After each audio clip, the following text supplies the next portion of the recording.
안녕하세요. 오늘 저희가 함께 깊이 살펴볼 주제는요. 야코부스 아르미니우스입니다. 과연 그는 개혁주의자였을까?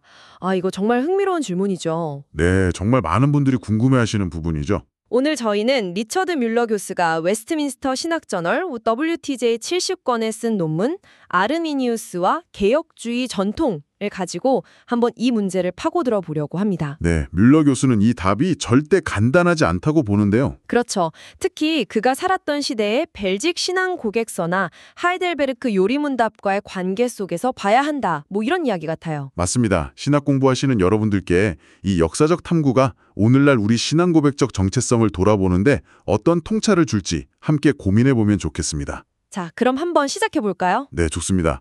뮬러의 핵심 주장부터 말씀드리면요. 이거예요.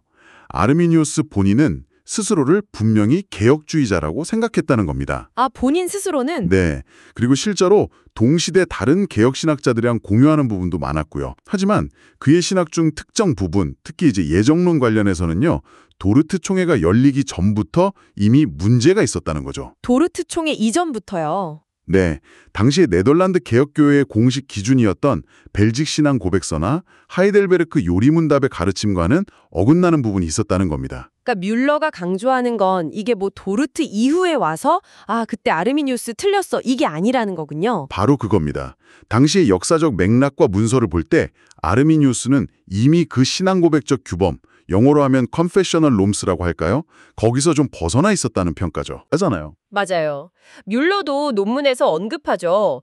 뱅스나 훈더달 같은 학자들은 도르트 이전 총회들, 예를 들면 베젤이나 엠덴, 헤이그 같은 곳들, 네, 그런 초기 총회들. 네, 그런 총회들이나 신앙고백서 권위가 그때는 아직 명확하게 확립된 게 아니었다. 이렇게 주장하기도 하잖아요. 맞습니다.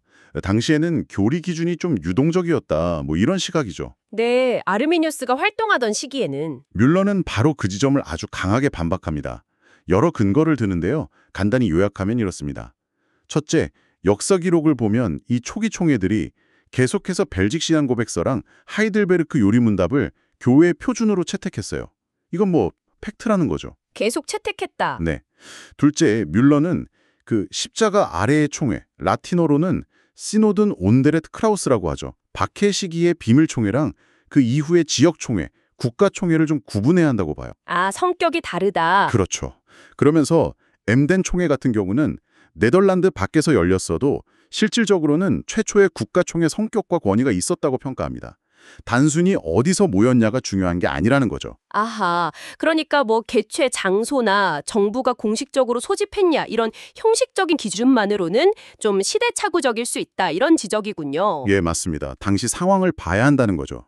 더 나아가서 뮬러는 심지어 아르미니우스파 역사가로 알려진 헤라르트 브란트조차도요. 네, 브란트. 네, 그 사람조차도 도르트 전로회나 미들브르크, 총회의 어떤 국가적 위상이나 신앙고백서 채택 사실을 인정했다는 점을 지적해요. 반대편 역사가도 인정할 사실이다. 그렇죠. 그걸 왜 후대 학자들이 부정하냐는 거죠. 그리고 또 아르미니우스 본인도 암스테르담에서 목사될 때 신앙고백서랑 요리문답 따라서 가르치겠다고 서약했거든요. 본인이 서약을 했군요. 네, 나중에 그 유명한 견해 선언에서도 이 문서들의 권위를 인정하는 발언을 하고요.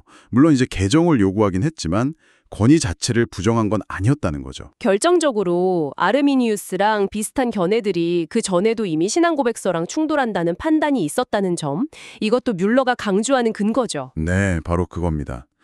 헤이그 총회 같은 데서는 이미 코로나스나 헤르베르츠 같이 보편 은총이나 조건적 선택 주장한 사람들 견해가 벨직 신앙고백서랑 양립 안 된다. 이런 판단을 내렸었어요. 선례가 있었군요. 그렇죠. 그러니까 아르미니우스가 논쟁의 중심에 서기 전부터 이미 비슷한 신학적 입장이 이거는 우리 신앙 고백의 경계를 넘는 건데 이렇게 간주되었다는 거죠. 그래서 도르트 이전에는 명확한 기준 없었다. 이건 역사적 근거가 좀 부족하다는 게 뮬러의 주장입니다. 그렇군요. 당시 신앙 고백서들이 그냥 이름만 있는 게 아니라 실질적인 기준으로 작동하고 있었다는 거네요. 그러면 아르미니우스는 이 권위 있는 신앙 고백서들을 어떻게 해석했길래 자기는 괜찮다고 주장했을까요? 뮬러에 따르면 이 문서들이 좀 모호해서 자기 견해도 포용할 수 있다. 이렇게 봤다는 거죠. 맞습니다. 뮬러는 아르미니우스가 이 조항들을 어떻게 자기 입장에 좀 유리하게 해석하려고 했는지 그걸 구체적으로 분석하면서 비판합니다. 대표적인 예가 그 하이델베르크 요리문답 20문답이에요. 20문답이요? 네. 구원이 참된 믿음으로 그리스도에게 접붙여지고 그의 모든 은덕을 받는 사람들에게만 주어진다는 그 내용이잖아요. 아르미니우스는 여기서 믿는 자로서 그러니까 하나님이 미리 보신 믿음, 그 예지된 믿음을 조건으로 선택하셨다는 의미로 해석될 수도 있다. 이렇게 주장한 거죠. 아, 믿음이 선택의 결과가 아니라 조건이 된다는 해석이네요. 그렇죠. 자기 입장이랑 맞는다고 본 거죠. 절대 예정을 반대하니까요. 뮬러는 이걸 어떻게 평가하나요? 뮬러는 상당히 강하게 비판합니다. 이건 뭐 문맥이랑 저자의 의도를 완전히 관과한 해석이라고 봐요. 저자의 의도까지요? 네, 그 요리문답 주 저자인 우르시누스나 또 아르미니우스 본인도 가지고 있었던 바스팅기우스의 주석서를 보면 그 사람들은 분명히 믿음을 선택과 연결시키면서도 선택이 믿음보다 앞선다고 명확하게 말했거든요. 아, 선택이 먼저다. 그렇죠. 특히 우르시누스는 칭의하는 믿음, 라틴어로 피데스 주스티피칸스라고 하죠. 이게 오직 선택받은 자들의 것이며 모든 선택받은 자들의 것이다 라고 떡 잘라 말했어요. 아, 오직 선택받은 자들의 것. 네, 그러니까 믿음은 선택받은 자에게 주시는 하나님의 선물이지 뭐 인간이 조건을 만족시키는 행위가 아니라는 거죠. 그래서 뮬러는 아르미니우스의 이런 해석을 기껏해야 솔직하지 못한 disingenuous라고까지 평가를 해요. 와, 솔직하지 못하다. disingenuous. 이거 정말 센 표현인데요. 그렇죠. 당시 표준 해석을 알면서도 의도적으로 좀 다르게 해석했을 가능성까지 내비치는 거죠. 그럼 하이델베르크 요리문답 54문답은요. 교회를 영생 얻도록 선택하신 자들의 모임이라고 설명하는 부분, 거긴 또 어떻게 해석했나요? 뭐지? 믿음이 선택에 꼭 종속된다는 뜻은 아니다. 이렇게 주장했어요. 아, 그냥 병렬적이다? 네, 뭐 선택과 믿음이 동시에 일어나는 것처럼 해석한 거죠. 그런데 뮬러는 또 우르시누스 해설을 인용합니다. 우르시누스는 교회를 명확하게 영원전부터 하나님께 영생을 위해 선택된 인간들의 모임이라고 정의해요. 라틴어 원문 인용하면 코에투스 호미눔 압 에테너 아데어 엘렉토롬 아데 비탐 에테남이고요. 영원 전부터 선택된 자들의 모임. 그렇죠. 그리고 믿음은 하나님이 정하신 수단인 부르심을 통해 오니까 논리적으로 영원한 선택이 믿음보다 앞선다고 설명했어요.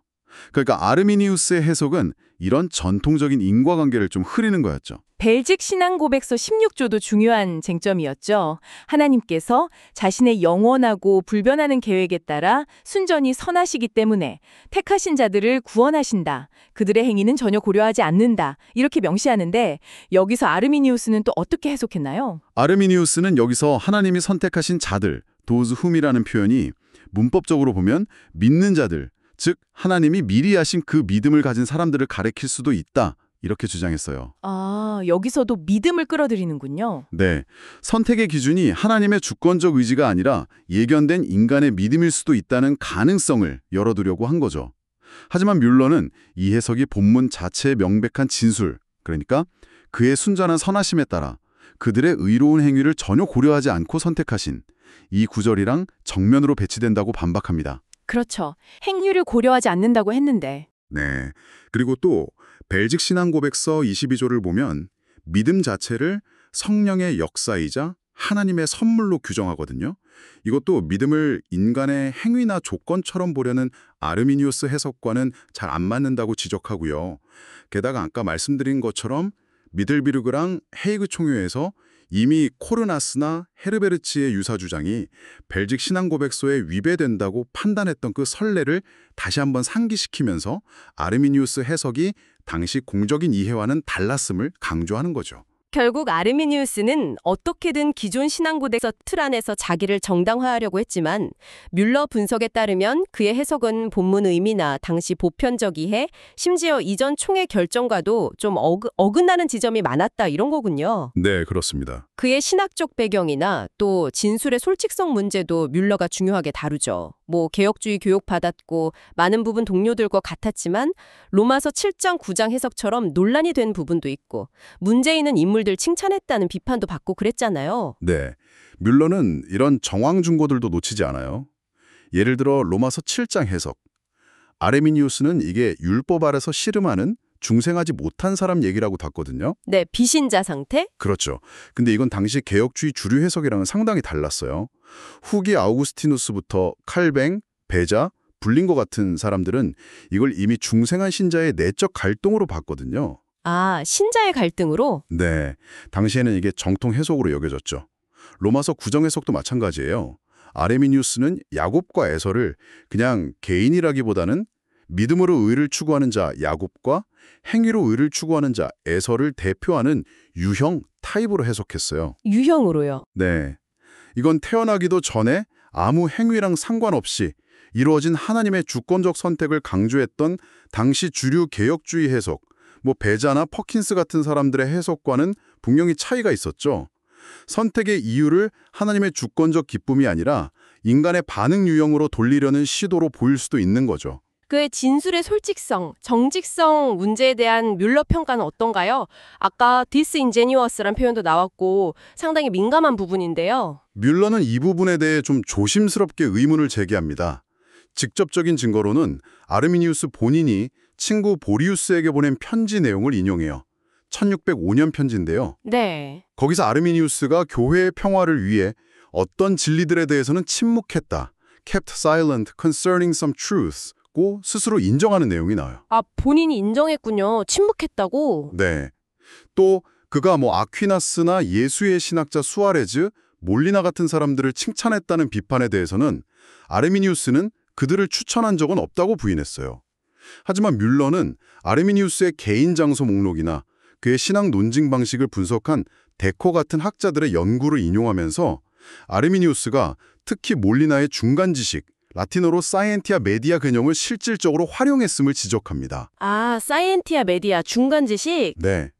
이게 하나님께서 만약 어떤 상황이 주어지면 인간이 어떻게 자유롭게 반응할지를 미리 아신다는 그런 이론인데 네. 이게 아르미니우스가 예지된 믿음에 근거한 조건적 예정을 설명하는데 아주 핵심적인 역할을 했거든요. 그렇군요. 그래서 뮬러는 아르미니우스의 부인이 좀 사실을 완전히 반영하지 않았을 수도 있다. 이렇게 암시하는 거죠. 결국 뮬러는 아르미니우스가 타락 전 선택설, 수프라랩세리아니즘뿐 아니라 타락 후 선택설, 인프라랩세리아니즘까지도 다 반대했고 오히려 멜라니톤이나 헤밍기우스 같은 좀 신인 협력설적 경향을 보인 인물들 아니면 이미 네덜란드 교회에서 논란됐던 코르나스나 헤르베르츠 같은 사람들하고 자기를 신학적으로 비슷하게 봤다고 보는군요. 네, 맞습니다.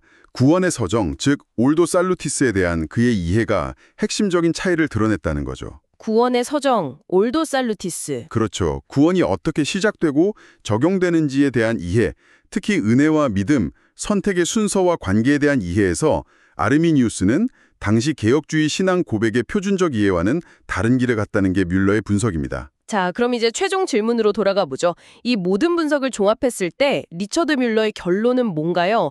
야코부스 아르미니우스, 개혁주의자였을까요? 아니었을까요? 뮬러의 대답은 예, 그리고 아니오입니다. 좀 나눠서 봐야 한다고 생각해요. 둘 다요? 네, 첫째, 교회적, 형식적, ecclesiastical formal 측면에서 보면 아르미니우스는 개혁주의자였다고 할 수 있어요. 형식적으로는. 네, 그는 네덜란드 개혁교회에서 안수받은 목사였고 레이덴 대학교 신학교수였고 개혁주의 신학교육 받았고 벨직 신앙 고백서랑 하이델베르크 요리문답에 서명도 했어요. 제도적으로는 분명히 개혁교회 안에 있었죠. 하지만 신학적인 내용, 특히 핵심 교리에서는 평가가 다르군요. 그렇습니다.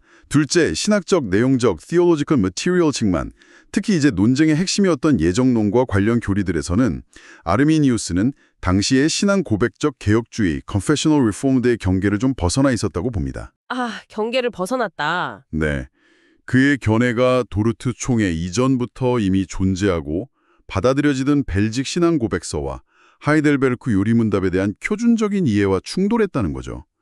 여기서 뮬러가 좀 구분하는 게 있는데요. 어떤 구분이죠? 일상적인 콜로키얼 의미의 개혁주의자, 그러니까 넓게 봐서 그냥 로마 카톨릭에 반대하는 프로테스탄트라는 의미랑 신앙 고백적 컨페셔널 의미의 개혁주의자, 즉 특정 신앙 고백 문서들에 동의하고 그 가르침을 따르는 사람, 이 둘을 구분해야 한다는 거예요. 아, 일상적 의미와 신앙 고백적 의미. 네, 아르미니우스는 이 후자의 기준, 신앙 고백적 기준에서는 벗어났다는 거죠. 그가 신앙고백서 개정을 요구했던 건 뭐 교회를 깨트리려고 그랬다기보다는 자기가 속한 교회의 교리적 포용 범위를 좀 넓혀서 교회를 개혁하고자 했던 시도로 볼 수 있다고 뮬러는 덧붙이기도 하고요. 그렇군요. 그리고 다시 한번 강조하지만 이 평가는 도르트 이후의 시각으로 과거를 재단하는 게 아니라 아르미니우스 시대에 이미 있었던 우려와 해석들, 그리고 총회 결정들에 근거한 역사적 평가라는 점을 계속 말합니다. 네. 뮬러는 또 역사 연구에서 정상적으로 정직한 사람이라는 가정을 그냥 깔고 가는 방법론 자체를 좀 비판해요. 오히려 양쪽 모두에게서 나타날 수 있는 어떤 솔직성의 부족이 논쟁을 어떻게 더 심화시켰는지 분석하는 게 더 유익하다고 보고요. 흥미로운 관점이네요. 최종적으로 아르미니우스의 역사적 중요성은 그의 신학이 개혁주의 전통과 많은 공통점을 가졌음에도 불구하고 예정론과 구원의 서정, 오르도 살루티스 같은 핵심 교리에서 당시의 신앙고백적 표준과 결정적으로 달랐다는 사실에서 비롯된다고 결론짓습니다. 뮬러의 논증 정말 치밀하고 설득력이 있네요. 아르미니우스라는 인물과 그 논쟁의 복잡성을 잘 보여주는 것 같습니다.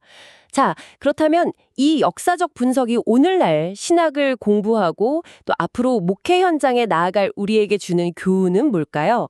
뮬러 분석의 강점과 약점, 그리고 목회적 함의를 좀 정리해 주시면 좋겠습니다. 네, 뮬러 연구는 여러 면에서 우리에게 생각할 거리를 던져줍니다. 먼저 뮬러 분석 접근의 강점 3가지를 꼽아볼게요. 네, 강점부터요. 첫째는 역사적 맥락 존중입니다. 뮬러는 도르트 이후 시각으로 과거를 재단하려는 그런 시대착오적 오류를 피하고 도르트 이전의 신앙고백적 기준과 그 실질적인 권위를 복원하려고 애썼어요. 이건 뭐 역사 연구의 기본이죠. 그렇죠. 둘째는 균형 잡힌 평가예요. 아르미니우스를 그냥 이단으로 몰거나 아니면 오해받은 영웅으로 미화하지 않고 개혁주의 전통과의 연속성, 불연속성을 다 인정하면서 그의 위치를 신중하게 평가합니다. 균형 감각이 있네요. 네. 셋째는 원전 및 동시대 해석 중시입니다. 신앙고백 문서 자체뿐만 아니라 그걸 작성하고 해석했던 당시 사람들, 뭐 우르시누스나 바스팅기우스 같은 사람들의 의도와 이해를 중요한 판단 근거로 삼았어요. 텍스트가 원래 어떤 맥락에서 쓰이고 받아들여졌는지를 중시하는 거죠. 그렇다면 반대로 뮬러 분석에서 우리가 좀 더 질문하거나 보완할 수 있는 지점, 즉 잠재적인 약점이나 한계는 없을까요? 물론 완벽한 분석은 없겠죠. 한 3가지 정도 생각해 볼 수 있을 것 같아요. 네, 어떤 점들이 있을까요? 첫째는 예정론 중심의 논이라는 점입니다. 논문의 초점이 아무래도 예정론 쪽에 맞춰져 있다 보니까 뭐 삼위일체론이나 기독론, 교회론 같은 다른 중요한 신학 영역에서 아르미니우스가 당시 개혁주의와 같았던 점이나 달랐던 점에 대한 논의는 상대적으로 좀 부족해요. 물론 예정론이 제일 뜨거운 감자긴 했지만요. 네, 가장 큰 쟁점이었죠. 둘째는 솔직성 해석의 의존성입니다. 뮬러가 아르미니우스의 솔직성 부족에 대해 설득력 있는 정황 증거들을 제시하긴 하지만 결국 다른 사람의 속마음, 의도에 대한 판단은 어느 정도 추론에 기댈 수밖에 없잖아요. 이 부분 해석은 좀 논쟁의 여지가 남을 수 있습니다. 그렇죠. 단정하기는 어려운 부분이니까요. 마지막 셋째는 정치 사회적 맥락의 심층 분석의 여지입니다. 뮬러가 뱅스나 훈더달 조장을 효과적으로 반박했지만 그 초기 총회들의 결정이나 권위에 영향을 미쳤던 복잡한 정치적 역학관계나 사회적 요인들에 대해서 조금 더 깊이 파고든다면 당시 상황을 더 풍부하게 이해할 수 있지 않을까 싶습니다. 네, 일리가 있네요. 마지막으로 이 역사적 논쟁과 뮬러의 분석이 오늘날 목회 현장을 준비하는 우리에게 주는 목회적 함의는 무엇일까요? 저는 3가지 중요한 교훈을 얻을 수 있다고 생각합니다. 네, 첫째, 신앙 고백의 중요성 재확인입니다. 뮬러가 보여준 당시의 혼란은 교회의 연합과 신학적 정체성을 위해서 명확한 신앙 고백적 기준을 세우고 그 역사적 의미와 내용을 제대로 이해하고 가르치는 게 얼마나 중요한지를 정말 절실히 보여줍니다. 신앙 고백은 그냥 박물관 유물이 아니라는 거죠. 살아있는 기준입니다. 살아있는 기준. 둘째, 신학적 소통의 투명성과 정직성입니다. 뮬러가 지적했듯이 이건 뭐 양쪽 다 해당될 수 있겠지만 신학적 모호함이나 솔직하지 못함은 교회 안에 불필요한 오해와 불신, 나아가 심각한 갈등을 낳을 수 있다는 걸 경고합니다. 건강한 신학 논의는 투명하고 정직한 소통 위에서 이루어져야겠죠. 정말 중요한 지적입니다. 셋째, 신중한 성경 해석과 교리 교육의 필요성입니다. 로마서 7장, 9장 해석 논쟁에서 보듯이 핵심적인 성경 본문을 해석하고 기초 교리를 가르칠 때는 신학적 정밀성도 중요하지만 목회적인 민감성도 필요합니다. 또 본문을 깊이 있게 주의하는 능력과 더불어서 그 해석이 역사적으로 어떻게 이해되어 왔는지, 즉 해석사에 대한 인식이 필수적이라는 걸 깨닫게 합니다. 이건 오늘날 강단이나 신학교육, 현장 모두에 똑같이 적용되는 교훈이라고 생각해요. 네, 정말 중요한 점들을 짚어주셨습니다. 아르미니우스 논쟁은 단순히 과거의 일이 아니라 오늘 우리 교회가 신앙 고백적 정체성을 어떻게 지키고 또 발전시켜 나갈 것인가에 대한 깊은 성찰을 요구하는군요. 뮬러 분석을 통해 우리는 아르미니우스가 형식적으로는 교회 안에 있었지만 신학적으로는 핵심적인 부분에서 당시 개혁주의 신앙 고백의 길을 벗어났다는 주장을 접했습니다. 특히 신앙 고백서 해석에 있어서 당시의 보편적 이해와 달랐다는 점이 중요해 보입니다. 그렇습니다. 마지막으로 이 논의를 마무리하면서 오늘 우리에게 남겨진 질문을 하나 던지고 싶습니다. 네, 어떤 질문인가요? 밀러의 분석은 결국 우리가 개혁주의 같은 신학적 전통의 경계를 어떻게 설정하고 이해해야 하는가, 이런 근본적인 질문으로 이어집니다. 그 경계는 단순히 역사적 신앙 고백서 조항들에 대한 문자적이고 엄격한 동의 여부만으로 결정될 수 있을까요? 아니면 뮬러가 구분했듯이 건 더 넓은 의미의, 소위 일상적인 콜로퀴얼 의미의 소속감이나 문화적 정체성 또한 현대 교회의 삶과 신학적 대화 속에서 나름의 의미와 역할을 가질 수 있을까요? 신앙 고백적 정체성을 지키면서도 우리 시대의 다양한 신학적 목소리들과 어떻게 지혜롭게 대화하고 교회의 건강한 통일성을 추구해 나가야 할까요? 이게 뮬러의 역사적 탐구를 통해 우리가 오늘 씨름해야 할 숙제가 아닐까 생각합니다. 네, 정말 깊이 생각해 볼 질문입니다. 오늘 이 흥미롭고도 중요한 신학적 탐구에 함께해 주셔서 감사합니다. 아르미니우스와 개혁주의 전통의 관계에 대해 더 깊이 알고 싶으신 분들은 리처드 뮬러의 논문 Arminius and the Reformed Tradition WTJ 70-2008을 직접 찾아서 읽어보시기를 강력히 추천해드립니다.